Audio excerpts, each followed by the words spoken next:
Hello everyone, this is Vanshika Tainwala, legal intern on the Lexis and Company for the month of June, and today in this video I will be talking about the topic family trademarks. So basically, what are the family trademarks? What are the disputes which arise in relation to the family trademarks? What is the constitution of the family and the exclusivity and the assignment of trademark under an agreement or under the MOU. So basically, family trademark, a trademark according to the Indian Trademarks Act 1999 refers to such marks that are characterized by its graphical representation. So moreover, such marks are distinguishable amongst those of other commodities. Also, it is inter alia inclusive of the shape, color or combination therefore. So basically, family trademarks are a collection of trademarks that firstly possess common characteristics that are recognized by all. Secondly, possess distinctiveness and difference and can be utilized with the goal that the purchasing consumers perceive the regular trademark to show that the trademark proprietor is the source of merchandise or services.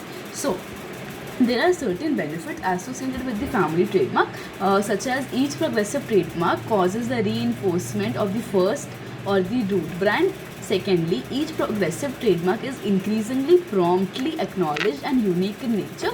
So basically, family trademarks are all about the reinforcement of a specific brand, then creating an approximately related collection of trademarks.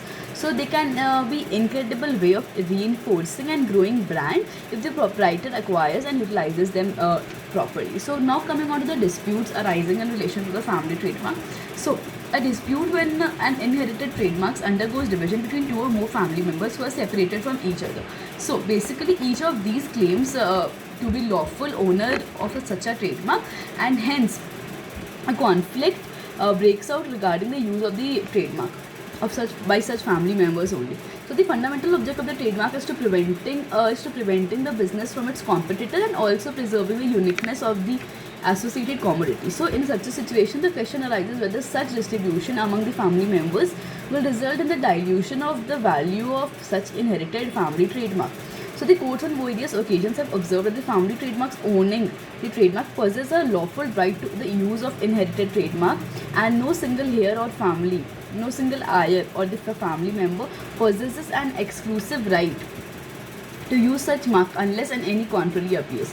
So it has been viewed that as there is an absence of a malified intention of any family member or heir to harm or to affect the business under the family trademark, not to deceive the public by using such an inherited family trademark. So all the heirs are the lawful owners of the trademark and no associated right is claimable by any of them.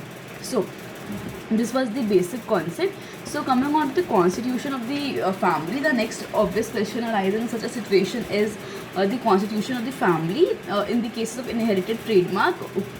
Inherited family trademark who are entitled and are the lawful owners of such trademark.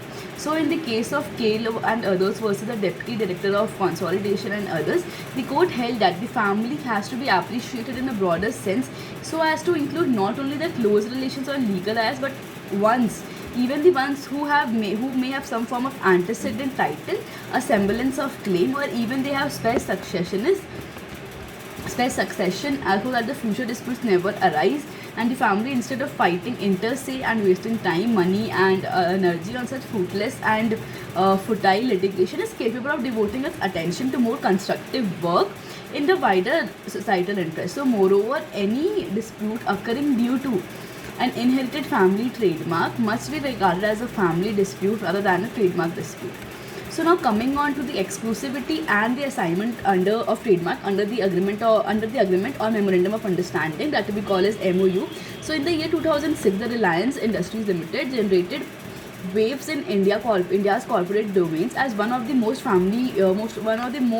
famous family business was divided into the two brothers Anil Ambani and Mukesh Ambani. So they inter alia executed a trademark management agreement which contained the terms that both could use the Reliance's name and the logo, and secondly, rights associated with the trademark of business that was unreserved under any agreement would belong to the first commencer party of such business. Hence, during the split of such family members, the family-owned trademark can be divided into appropriation in accordance with an instrument that has specifically granted right over such mark.